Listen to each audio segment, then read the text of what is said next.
Hello friends, ఎలా ఉన్నారు? ఏంటి చూస్తున్నారు? గులాబ్ జామ్ అండి. చాలా బాగుంటుంది. అది బ్రెడ్తో చేశాను. ఎలా చేశానో చూసేద్దాం, వచ్చేయండి. ముందుగా బ్రెడ్ని తీసుకున్నాను. నేను ఒక ఫుల్ ప్యాకెట్ బ్రెడ్ తీసుకున్నానండి. ఆ బ్రెడ్ని ఈ 4 వైపులా కార్నర్స్ ఉంటాయి కదా, ఆ కార్నర్స్ అన్నీ నీట్గా కట్ చేసేసుకున్నాను. ఎందుకంటే మనకి స్మూత్గా ఉండాలి కాబట్టి ఈ గులాబ్ జామ్కి ఆ కార్నర్స్ అన్నీ నీట్గా కట్ చేసేసుకున్నాను. ఇప్పుడు ఇలా కట్ చేసుకున్న ఈ బ్రెడ్ని ఒక బౌల్లోకి చిన్న చిన్న పీసెస్గా పెట్టేస్తాను. తర్వాత ఈ పీసెస్లో కొంచెం కొంచెంగా పాలు పోసుకుంటూ స్మూత్గా పిండిలాగా కలుపుకోవాలన్నమాట. తర్వాత ప్లేట్ పెట్టేసి ఒక పావు గంట పక్కన పెట్టేద్దాం.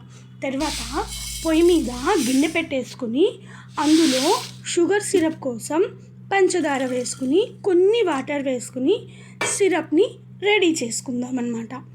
ఈ షుగర్ సిరప్ కాగుతున్నప్పుడే 2 ఆల్కల్ కనుక వేసుకుంటే ఈ స్వీట్కి మంచి టేస్ట్ వస్తుంది. తర్వాత మూత తీసేసి పిండిని చక్కగా చిన్న చిన్న బాల్స్ చేసుకుని ఒక గిన్నెలోకి పెట్టేసుకుందాం. ఇప్పుడు పొయ్యి మీద బాండీ పెట్టి ఆయిల్ పెట్టుకుందాము. ఇది మీడియం ఫ్లేమ్ మీద పెట్టేసుకుని మీడియం హీట్ మీదనే ఉండాలండి. అప్పుడే ఈ బాల్స్ వేసుకుని వేయించుకుంటే మొత్తం ఫ్రై అయిపోతుంది, లోపల వరకు ఫ్రై అవుతుంది. హై ఫ్లేమ్లో పెట్టి కనుక వేయించేస్తే పైన ఉడుకుతుంది కానీ లోపలైతే పచ్చి పచ్చిగా ఉంటుంది అన్నమాట. ఇలా వేగిన ఈ బాల్స్ని ఈ షుగర్ సిరప్లోకి ట్రాన్స్ఫర్ చేసుకుందాం. ఇలా వేడివి ఈ షుగర్ సిరప్లో వేయటం వలన పాకం మొత్తము అవి పీల్చుకుని లోపల దాకా చాలా టేస్ట్గా ఉంటాయి అన్నమాట. చాలా స్మూత్గా టేస్ట్గా ఉంటాయి. అంతే అండి.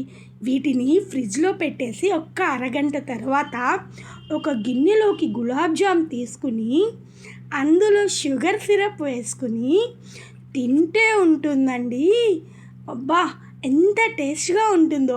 మీకు నచ్చితే లైక్ చేయండి, కామెంట్ చేయండి, సబ్స్క్రైబ్ చేసేయండి. Thank you friends.